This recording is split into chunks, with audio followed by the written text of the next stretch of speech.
All right, YouTube, welcome back to another Asphalt Boxer video. Today, we're going to be doing the front brakes on the 2022 Hyundai Elantra N. This job is pretty simple. It should take you about 30 minutes per side.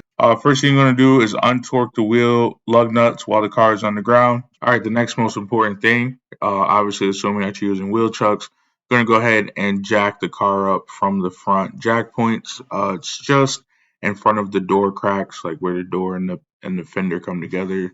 You can use a standard jack. You shouldn't need a low profile jack, but if your Elantra is lowered or if you have something that's on the car like a fender skirt that's in the way, you can use a 2x4 to drive the car up onto first to get a jack underneath it. But you should be able to fit a low profile or even a standard jack right underneath the side of the car. So in the video, you see me here removing the wheel out the way. Then I'm going to move the camera closer to the calipers. All right, folks, now that the wheels are removed, you can see the calipers here. So I have gloves on, so I'm just kind of wiping off this brake dust. I didn't have too much. If you have excessive brake dust, you're definitely going to want to clean these calipers with a paint-safe brake clean. That could be something like a waterless or any paint-safe, wheel or caliper cleaner, brake parts cleaner. But if you do use a non-paint safe traditional brake clean, it's going to take the paint right off the caliper. So keep that in mind and make sure you use the right product there. So the tool I'm using here is called a crow's claw, 14 millimeter.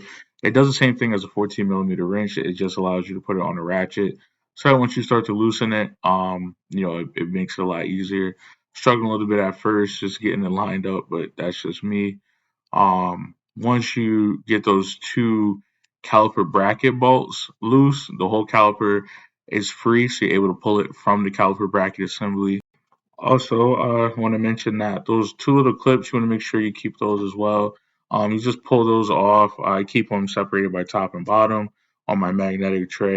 It's always good to note that sensor orientation. So for this car, in the front, the rear sensor is mounted to the top, and the front pad doesn't have a sensor, so that's good.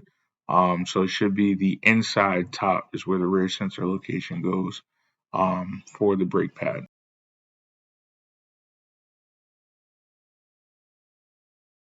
Also, right here, I like to compare the difference in amount of friction material left on the pad. So, the old one compared to the new one, there's definitely a significant amount of pad that was worn down. So, it definitely was time to replace the pad. You always know by like hearing your sensor, and your sensor will sound like a high pitched squealing noise as you're driving the car. Maybe you turn the wheel. That's always an indication that your brake pad is close to being worn out, so it's time to change them. All right, the next thing you'll see me doing here in the video, I removed that hardware. It wasn't like torn or broken or bent, so I'm going to reuse it. But I am definitely going to brush down with the plastic brush because I don't want to scrape up the paint. All of that old brake dust and wasted, or spent friction material from the old pads. This allows for a nice, flush, tight surface for the new or reused hardware that's clean. It also allows the brake pads, the new ones, to slide effectively on and off of the rotor when you apply and then unapply the brakes as you're driving. So definitely brush down the surfaces. The manual doesn't call for any certain lubrication at your first brake pad change interval, but at the second one, which for this car is about 60 to 70,000 miles, definitely recommend some silicone high temp. All right, and then really the last steps of this is just going to be to compress the piston and get those new pads lined in. So you can see here, you kind of just want to take your time. It is a little tricky, but a little trick that I know from doing brakes for a while is you want to start with the bottom of the pad first, slide it in, and then the top of the pad. Then you want to use one of your old brake pads to compress the piston using either a C clamp or a caliper compression tool if you have one. While I'm recording the video, I actually didn't have one, so I had to stop and go to the store and get a C clamp because my other one broke. But after I compressed it, I was able to put the caliper back on, and the brake job was complete. Also, thanks again, folks, for sticking around. If this video was helpful, really appreciate it if you like and subscribe and share it.